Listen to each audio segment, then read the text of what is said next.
Hello दोस्तों, very very very good morning. मैं आपका इस चैनल पे फिर से स्वागत करता हूँ।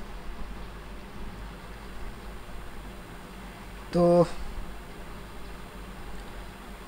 देखिए दोस्तों, आज मैं आशा करता हूँ आप बहुत अच्छे होंगे और अपने सेहत और पढ़ाई का बहुत अच्छी तरह से ध्यान रख रहे होंगे। तो चलिए दोस्तों, आज हम एक बहुत ही इम्पोर्टेंट टॉपिक डिस्कस करने वाले हैं जो इन्वायरमेंट और जियोग्राफी दोनों का टॉपिक है, और ये बहुत ही इम्पोर्टेंट टॉपिक है और अक्सर ही इस टॉपिक से एक दो क्वेश्चन किसी भी एग्ज़ाम में पूछे ही जाते हैं। तो चलिए दोस्तों, बिना देरी किए स्टार्ट करते हैं आज का लेक्चर। तो आज का जो टॉपिक है वो है, आपको स्क्रीन पे दिख ही रहा होगा, भारत के राष्ट्रीय उद्यान यानी national park in India. National park क्या होते हैं, या किस लिए बनाए जाते हैं, या कैसे कार्य करते हैं, इसके बारे में ही आज हम पढ़ने वाले हैं। तो चलिए बिना देरी किए आज का हम लेक्चर स्टार्ट करते हैं। देखिए दोस्तों, ये बहुत ही इम्पोर्टेंट, आप इसे very very important tick mark कर दीजिए, क्योंकि आप लास्ट 4 to 5 ईयर्स का 5 ईयर्स प्रीवियस ईयर का क्वेश्चन पेपर उठा के देख लीजिए। इस टॉपिक से 1 से 2 क्वेश्चन हर एक एग्ज़ाम में पूछे गए हैं, और पिछले साल भी यूपीएससी के एग्ज़ाम में नेशनल पार्क से एक या दो क्वेश्चन आया है। तो चलिए आज हम इस नेशनल पार्क ही पढ़ने वाले हैं, और इस वीडियो को देखने के बाद आपके माइंड में पूरी क्लैरिटी हो जाएगी।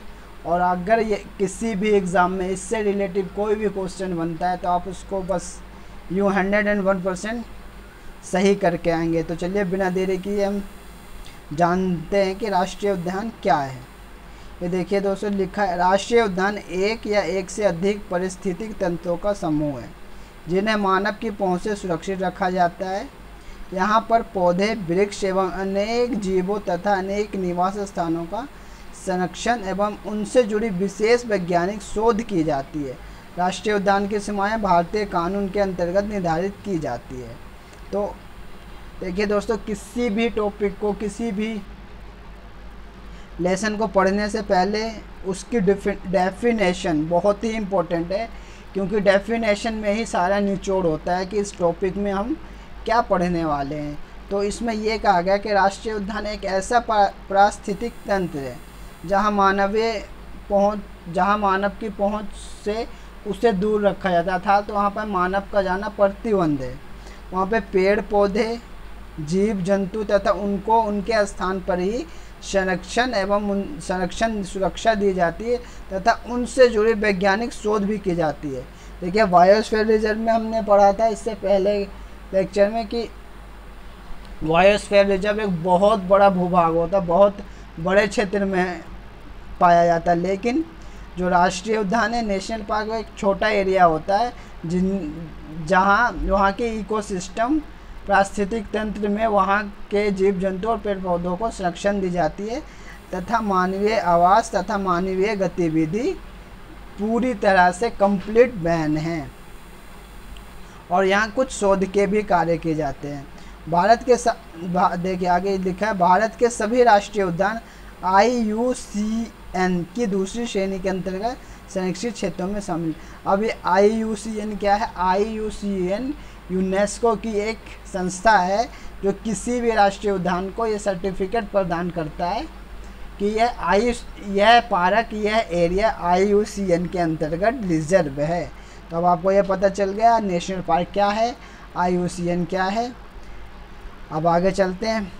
वर्ष 1972 में पारित वन्य जीव संरक्षण अधिनियम एवं प्रोजेक्ट टाइगर आदि परियोजनाएं वन्य जीव के संरक्षण के लिए उचित रूप से लागू की गई है, जिनके परिणाम स्वरूप आज भारत में कुल 104 राष्ट्रीय उद्यान स्थापित हो चुके हैं। देखिए दोस्तों, 1971 में सबसे पहले स्टॉकहोम कन्वेंशन हुआ था, जहां पर्यावरण से जुड़ी चिंताओं के बारे में डिस्कस किया गया था तथा वहीं से पर्यावरण पर्यावरण को बचाने के लिए एक मुहिम चालू हुई थी, एक कार्यक्रम चालू हुआ था। वो 1971 में हुआ था और वर्ष 1972 में भारत सरकार ने एक अधिनियम पारित किया जिसे हम कहते हैं 1972 भारत वन्य जीव संरक्षण अधिनियम। देखिए दोस्तों, यह इस तरह का देश में पहला अधिनियम था जो लागू हुआ, जिसके तहत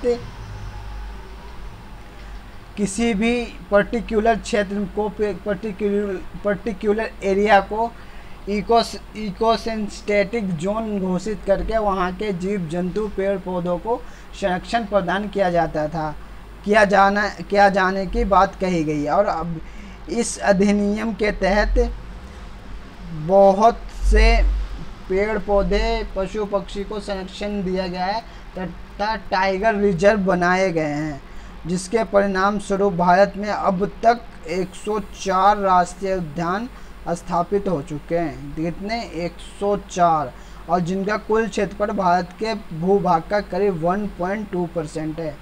जो भारत में 104 राष्ट्रीय उद्यान है वो भारत की कुल भूमि के क्षेत्रफल का 1.2% एरिया कवर किए हुआ है। तो आई होप अब आपको पता चल गया होगा कि नेशनल पार्क क्या है, यह किसके अंदर कार्य करता है तथा इसके कार्य क्या है। तो चलिए दोस्तों, मैं आपको एक एक करके पूरे 104 नेशनल पार्क याद करवाऊंगा। देखिए दोस्तों, आप इस वीडियो को अपलोड होने के बाद इस वीडियो को 1 से 2 बार देख लें, जिससे आपको जो बहुत ही इम्पोर्टेंट नेशनल पार्क है वो मैं आपको बता दूंगा, जिससे हर एग्ज़ाम में क्वेश्चन पूछे ही जाते हैं। देखिए दोस्तों, ये एक बहुत बड़ा टॉपिक है, इसलिए मैं कोशिश करूंगा कि इस टॉपिक को 2 पार्ट में क्लियर कर दूँ। एक पार्ट आज क्लियर करेंगे और जो बचा रह जाए वो नेक्स्ट डे यानी कल हम क्लियर कर लेंगे। तो चलिए दोस्तों, बिना देरी किए आज हम स्टार्ट करने वाले हैं भारत के 104 नेशनल पार्क। तो चलिए हम 104 के 104 नेशनल पार्क याद करने जा रहे हैं। तो सबसे पहले हम चलते हैं, ये देखिए नेशनल पार्क है, ये स्टेट है, ये उसका एरिया, यह कब इस्टेब्लिश्ड हुआ था। ये इतना तो नहीं पूछा जाएगा, लेकिन ये पूछा जा सकता है कि यह नेशनल पार्क कौन से राज्य, केंद्र शासित प्रदेश में, कौन से स्टेट या कौन से यूनियन टेरिटरी में है। तो चलिए बिना देरी किए स्टार्ट करते हैं। तो पहला है आपका कैंपबेल, अंडमान निकोबार में चलते हैं। अंडमान निकोबार में 6 नेशनल पार्क है, अब 6 के 6 हम देखते हैं। पहला है कैंपबेल, जिसका एरिया 426.23 किलोमीटर 1992 में स्टैब्लिश हुआ। फिर है गलेथा वंडर माउंट हैरियट। और देखिए देखिए जो अंडमान निकोबार में सबसे इम्पोर्टेंट पार्क है वो देखिए मैंने हाईलाइट कर रखा, वो रानी झांसी। इस पार्क से 1-2 क्वेश्चन पिछले ईयर एग्ज़ाम में पूछे जा चुके, तो ये याद रखिएगा।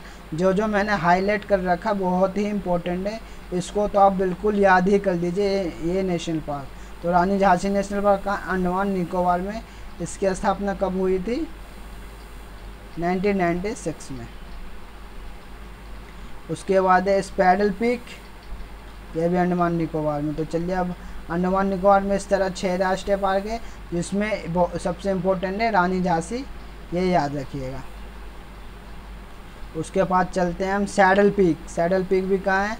अंडमान निकोबार में, 32 किलोमीटर का एरिया है और 1987 में स्टैब्लिश हुआ था। फिर चलते हैं हम आंध्र प्रदेश। आंध्र प्रदेश में क्या? पैपीकोंडा आंध्र प्रदेश में है, जो आंध्र प्रदेश का सबसे बड़ा नेशनल पार्क है, 2008 में स्टैब्लिश हुआ। और ये देखिए राजीव गांधी नेशनल पार्क, ये वेरी इंपॉर्टेंट है, ये मैंने हाईलाइट भी कर रखा है, ये याद रखिएगा। तो राजीव गांधी नेशनल पार्क कहाँ है? राजीव गांधी नेशनल पार्क आंध्र प्रदेश में है। और एक है श्री वेंकटेश्वर, ये भी आंध्र प्रदेश में है। तो ये 2 इम्पोर्टेंट है, इन्हें याद रखिएगा, एक संजय गांधी और श्री वेंकटेश्वर। अब आगे चलते हैं। अब चलिए अरुणाचल प्रदेश में, अरुणाचल प्रदेश में एक मोलिंग, और ये अरुणाचल प्रदेश का सबसे इम्पोर्टेंट नेशनल पार्क है नामदफा। अरुणाचल प्रदेश में है नामदफा, ये याद रखिएगा। और चलिए अब चलते हैं असम में। देखिए दोस्तों, असम में बहुत से नेशनल पार्क हैं और लगभग सभी इम्पोर्टेंट है। एक तो है सबसे important national park Dibru Saikhowa, exam में इससे क्वेश्चन बनता ही बनता है। काजीरंगा, काजीरंगा तो मोस्ट इम्पोर्टेंट लिख लीजिए कि Kaziranga most important national park है। ये बहुत ही इम्पोर्टेंट है। ये किस लिए प्रसिद्ध है? तो एक सींग वाले गेंडे के लिए काजीरंगा नेशनल पार्क बहुत फेमस है। फिर आगे चलते हैं, काजीरंगा के बाद मानस, नमेरी और ओरंग, ये 3 जो नेशनल पार्क है, काजीरंगा, मानस और डिब्रू सखोवा, ये 3 नेशनल पार्क बिल्कुल याद कर लीजिए, रट्टा मार लीजिए कि ये इससे तो एग्ज़ाम में क्वेश्चन पूछा ही जाता है। फिर चलते हैं हम अपने बिहार की तरफ। तो बिहार में सिर्फ एक ही है, वाल्मीकि। अब चलते हैं छत्तीसगढ़। देखिए दोस्तों, अभी हमने आंध्र प्रदेश में संजय गांधी नेशनल पार्क पढ़ा था और छत्तीसगढ़ में है संजय नेशनल पार्क। तो ये बहुत ही कन्फ्यूज़न क्रिएट करता है। आपको क्वेश्चन दे देंगे कि संजय नेशनल पार्क कहाँ है और जिसका पहला ही ऑप्शन दे देंगे आंध्र प्रदेश, क्योंकि यदि आपको पता है तो किसी भी क्वेश्चन को अटेंड करने से पहले उसे दो बार, कम से कम 2 बार अच्छी तरह से पढ़िए, ताकि आपको ये पता चल जाए कि आपसे क्या पूछा गया है। तो संजय गांधी नेशनल पार्क कहाँ है? छत्तीसगढ़ में। चलिए आगे चलते हैं। अच्छा, अब एक और है आंध्र प्रदेश में, इंद्रावती, ये इम्पोर्टेंट है, और कांगड़ हाटी, ये भी छत्तीसगढ़ में। तो आप संजय और इंद्रावती ये याद रखिएगा, छत्तीसगढ़ के इम्पोर्टेंट नेशनल पार्क हैं। अब चलते हैं गोवा। तो गोवा में एक ही है, मोल है। अब चलते हैं गुजरात। गुजरात में आई थिंक 4 से 5 नेशनल पार्क है, जिसमें से 3 तो बहुत ही इम्पोर्टेंट है। पहला जो इम्पोर्टेंट नेशनल पार्क है, ये देखिए, gulf of Kutch. Gulf of Kutch कहाँ है? कच्छ की खाड़ी कहाँ है? तो गुजरात में। तो इस तरह आपको याद हो जाए, गल्फ ऑफ कच्छ कहाँ? गुजरात में। गिर नेशनल पार्क बहुत ही इम्पोर्टेंट है। ये एशियाई शेरों का प्राकृतिक आवास है, इसलिए ये बहुत ही इम्पोर्टेंट है, गिर नेशनल पार्क। और एक है वेलेंदर। तो आप ये 3 नेशनल पार्क गुजरात में हो गए, गल्फ ऑफ कच्छ, गिर, वेलेंदर, बंदसा, जिसमें गल्फ ऑफ कच्छ और गिर वेरी इम्पोर्टेंट है। फिर आगे चलते हैं हम हरियाणा। तो हरियाणा में 2 नेशनल पार्क, एक कलेसर और एक सुल्तानपुर। देखिए, आपने मूवी देखी होगी सुल्तान मूवी में से आप याद कर सकते हैं सुल्तानपुर। तो कहाँ? सुल्तानपुर, हरियाणा में। अब चलते हैं हिमाचल प्रदेश। हिमाचल प्रदेश में भी 4 से 5 नेशनल पार्क है। सबसे पहले ग्रेट हिमालय। तो ये तो आपको वैसे ही हो जाएगा, हिमाचल प्रदेश में ठंड ज़्यादा होती है और हिमाचल प्रदेश में हिमालय पाया जाता है, इसलिए इसका नाम है ग्रेट हिमालय। उसके बाद है इंदर किला, और जो इम्पोर्टेंट है वो खीरगंगा और पिन वैली। ये देखिए, बहुत ही इम्पोर्टेंट है दोस्तों। ग्रेट हिमालय तो आपको वैसे याद है, खीरगंगा और पिन वैली। और एक है और हमारे हिमाचल प्रदेश में, एक है सिम्बलवाड़ा। देखिए दोस्तों, हो सकता है प्रोनाउंसिएशन में कुछ मिस्टेक हो जाए, तो प्लीज़ डोंट माइंड। अगर मुझसे प्रोनाउंसिएशन में कुछ गलती हो रही है तो आप कमेंट्स में लिख के बता सकते हैं। अब हम चलते हैं जम्मू एंड कश्मीर। जम्मू कश्मीर में पहला है सिटी फॉरेस्ट, दाचीगाम और किश्तवाड़। देखिए दोस्तों, ये तो जम्मू कश्मीर के तीनों ही याद कर लीजिए कि तीनों ही इम्पोर्टेंट है। एक होगा सिटी फॉरेस्ट, दाचीगाम और किश्तवाड़, ये याद रख लिए, दाचीगाम, किश्तवाड़ और सिटी फॉरेस्ट। फिर चलते हैं झारखंड। झारखंड में एक ही है, पलामू। क्या होगा? झारखंड में कितने? एक, पलामू। फिर आगे चलते हैं Karnataka, very important state. Karnataka में है, एक हो गया अंसी, बांदीपुर और बन्नेरघट्टा। ये दोस्तों ये दो बहुत ही इम्पोर्टेंट है, एक बांदीपुर और एक बन्नेरघट्टा। नागरहोला भी इम्पोर्टेंट है और कुदेरमुख। तो कर्नाटक में जो इम्पोर्टेंट है वो आप ये रख ले, बांदीपुर और बन्नेरघट्टा। अब आगे चलते हैं केरला। केरला में बहुत ही है, केरला में तो अन्नामुरी सोला और इरवाकुलम। इरवाकुलम से तो आपको पता चल जाएगा, इरवाकुलम साउथ इंडियन,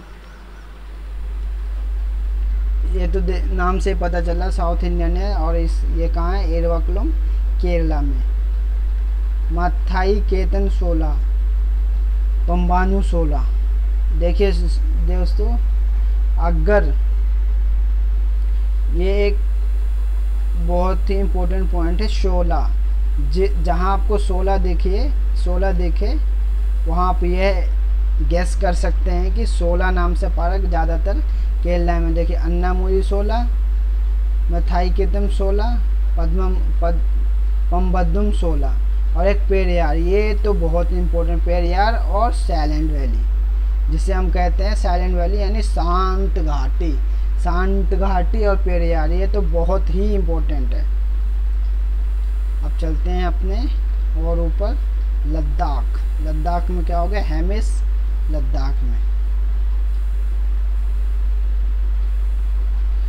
देखिए दोस्तों, अब चलते हैं मध्य प्रदेश।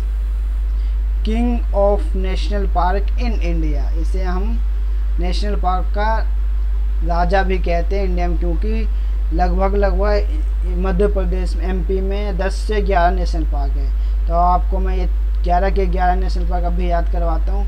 एक है फॉइजल, वन विहार, डायनासोर फॉइजल। देखिए दो तो आपको ऐसे याद है, एक फॉइजल और एक डायनासोर फॉइजल।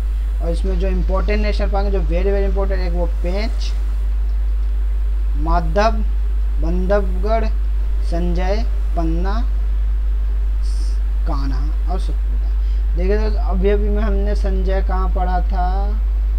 संजय अभी में हमने छत्तीसगढ़ में भी एक पार्क है जिसका नाम संजय पार्क मध्य प्रदेश में भी है। तो ये बहुत ही इम्पोर्टेंट है, ये याद रखिए। आपको कंफ्यूज, इस क्वेश्चन में आपको कंफ्यूज कर दिया कि संजय पार्क कहाँ है वहाँ पे। पर आप ये ध्यान दीजिए, अगर संजय पार्क से कोई भी क्वेश्चन आता है तो आपके ऑप्शन में या तो छत्तीसगढ़ होगा या तो मध्य प्रदेश होगा, दोनों स्टेट एक साथ नहीं होंगे, ये याद रखिएगा। वन लाइनर क्वेश्चन में अगर बनता है तो दोनों में से कोई एक स्टेट ही होगा, ये याद रखिएगा। और मध्य प्रदेश में जो सबसे इम्पोर्टेंट है वो पेंच हो गया, पन्ना और कान्हा। तो आई होप दोस्तों अब आपको ये सीरीज बहुत ही बस अच्छी लग रही होगी। और आई होप आपको ये नेशनल पार्क याद हो गए होंगे। तो देखिए दोस्तों, वीडियो ज़्यादा लंबा ना हो जाए, इसलिए इस वीडियो को आज हम यहीं समाप्त करते हैं। कल इसी वीडियो का दूसरा पार्ट लॉन्च हो जाएगा, नेशनल पार्क पार्ट 2। तो आज के लिए बस इतना ही।